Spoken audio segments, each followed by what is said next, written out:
गुरु माता बोली एक रोज, मुरली धर तन गई धर अयो, घर में ईंधन का पता नहीं, बबुआ कछु द्वारा बतलैयो।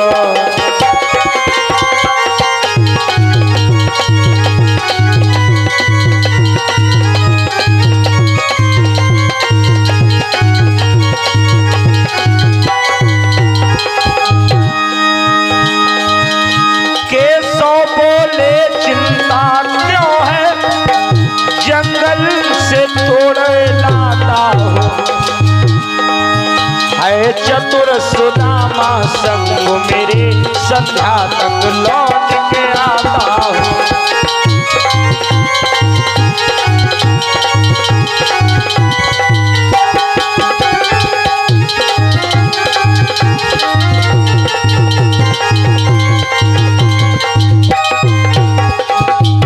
आज क्या हुआ, सुखदेव जी ने कहा राजन, जब भगवान कन्हैया और सुदामा उनका मित्र संदीपन ऋषि के यहाँ पर शिक्षा को ग्रहण किया करते थे, तो एक दिन गुरु माता ने कहा बेटा घर में लकड़ियां नहीं है जिससे भोजन बने, तुम ऐसा करो दोनों भाई चले जाओ जंगल और जाकर के लकड़ी तोड़ कर लेकर आ जाओ। भगवान कन्हैया ने कहा हे गुरु माता तुम क्यों चिंता कर रही हो, मैं हूं, मेरा मित्र सुदामा है, हम दोनों लोग जाएंगे और जाकर जंगल से लकड़ियां तोड़ के वापस आ जाएंगे।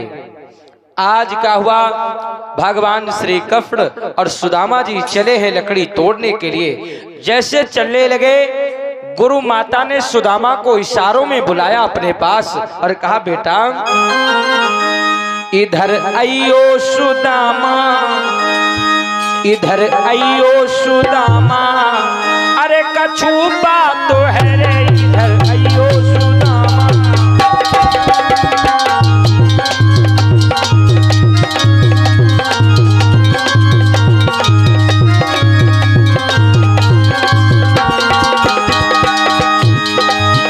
इधर आइयो सुदामा, कछु बात तो है रे, इधर आइयो सुदामा।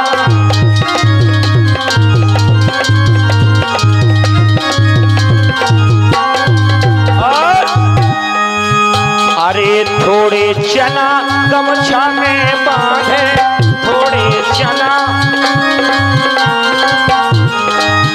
अरे थोड़े चना गमछा में बांधे। और गुरु माता ने कहा बेटा दोनों लोग जा रहे हो जंगल लकड़ी तोड़ने, जब भूख लगे दोनों भाई मिल करके आपस में खा लेना, और एक दूजे से लल्ला करे खाती ना। इधर आइयो सुदामा, कछु बात है, इधर आइयो सुदामा।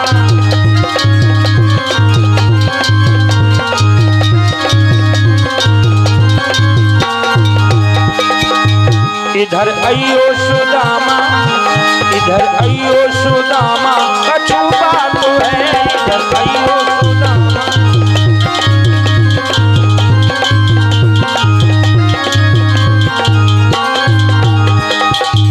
क्या हुआ, इशारों में गुरु माता ने सुदामा को बुलाया और पोटरी में बांध करके चने दिए हैं। कहा दोनों भाई जा रहे जंगल लकड़ी तोड़ने, अब वहां जाकर के जब दोनों को भूख लगे तो मिल करके आपस में बांट के खा लेना। सुदामा ने कहा ठीक है।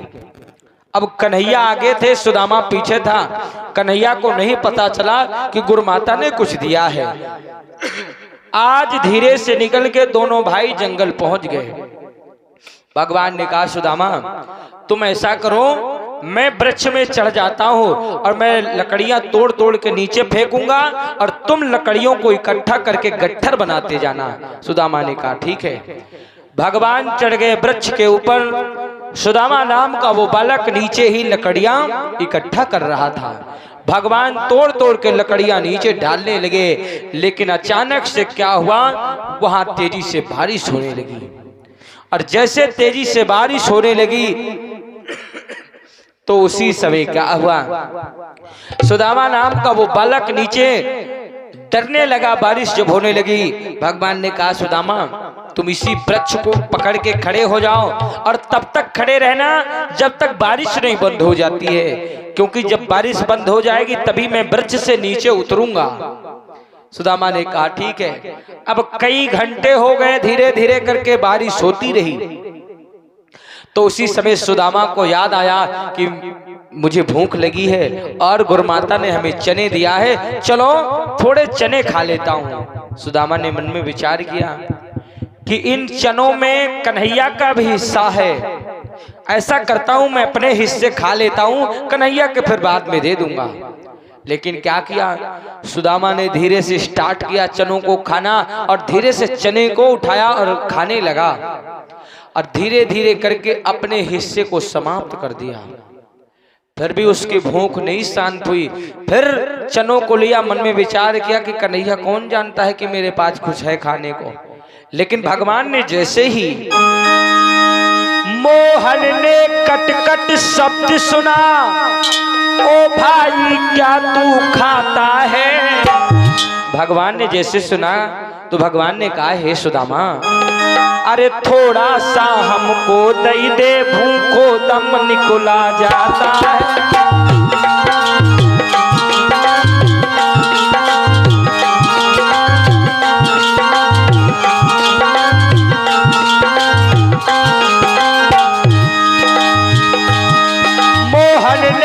कट शब्द सुना, ओ भाई तू क्या खाता है, थोड़ा सा हमको भी दई दे, भूखो दम निकला जाता है।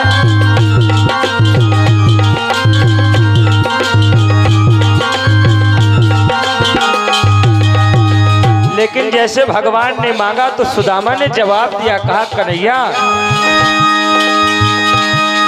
कपटी बोला क्या रखा है, दांतों को शीत सताता है, इसलिए तुम्हें कट कट जैसा वो कट कट शब्द सुनाता है।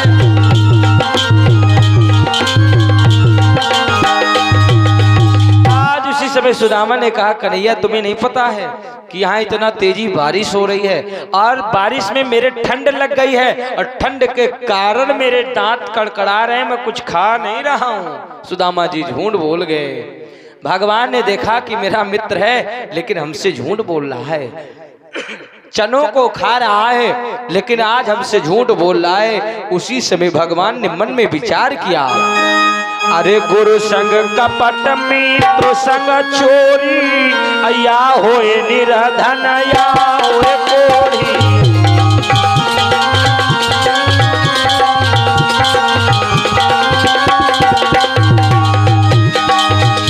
अरे गुरु संग कपट मित्र संग चोरी, या होए निराधन या होए कोढ़ी।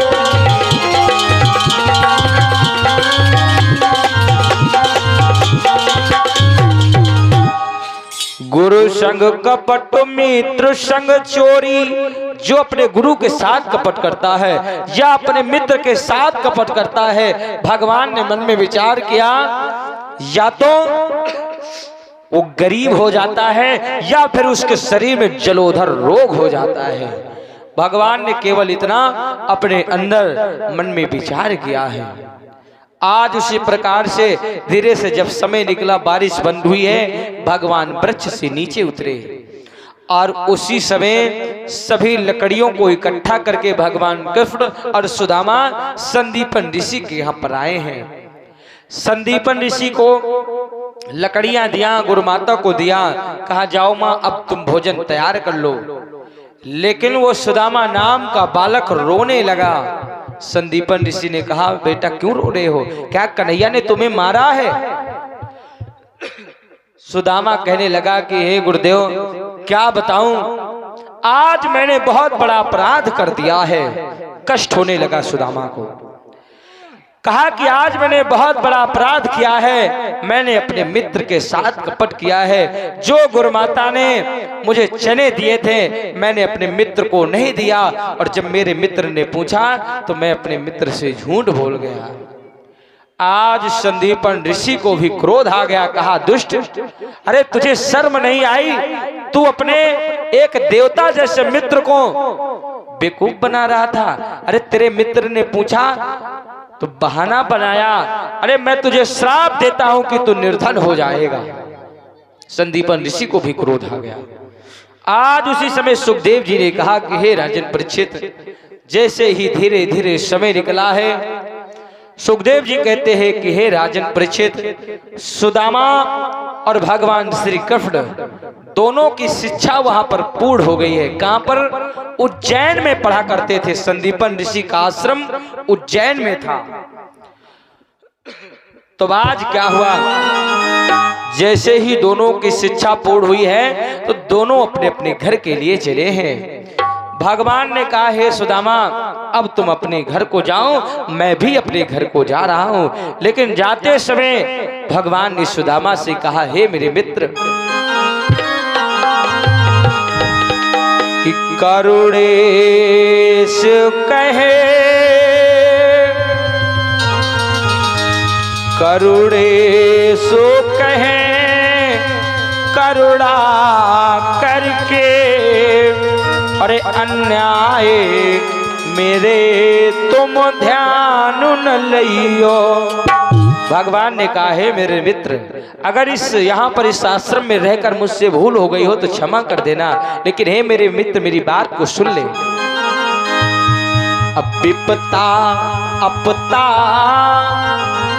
जो तो पे भीड़ परे, तो मेरे मित्रों मेरी सुधि भूल न जाइए। अब विपता अपता जो तो पे भीड़ परे, तो मेरे द्वारिका धामों चले तुम आइयो।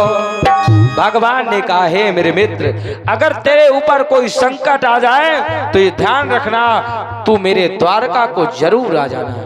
इतना कहकर भगवान अपने घर को चले गए। उस सुदामा नाम का बालक भी अपने घर को गया है।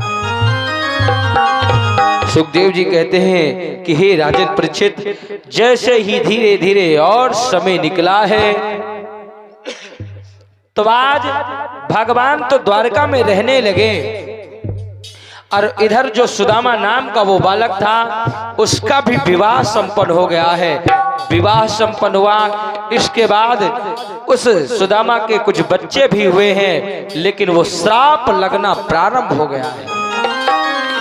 जैसे श्राप लगना प्रारंभ हुआ, आज सुदामा जी के ऊपर गरीबी आने लगी, और इतनी गरीबी आई सुदामा जी के यहाँ पर कि एक एक दाने के लिए सुदामा जी मोहताज हो गए।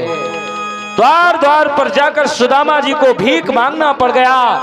कोई देता था, कोई अपने द्वार से धक्के मार के निकाल देता था सुदामा को।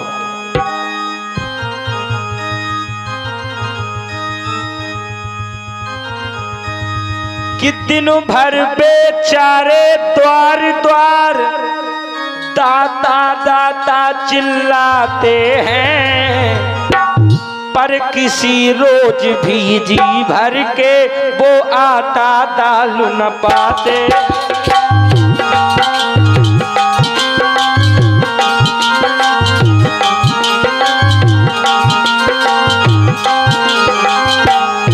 सुदामा जी को द्वार द्वार पर जाकर भीख मांगना पड़ गया। दिन भर बेचारे द्वार द्वार दाता दाता चिल्लाते हैं, पर किसी रोज भी जी भर के वो आटा दाल न पाते हैं।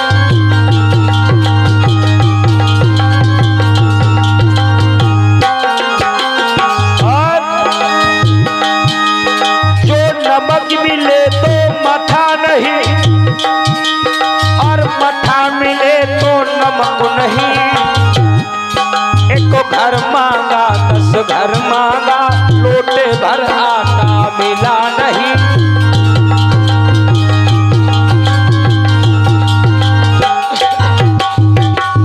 आज सुदामा जी को द्वार द्वार पर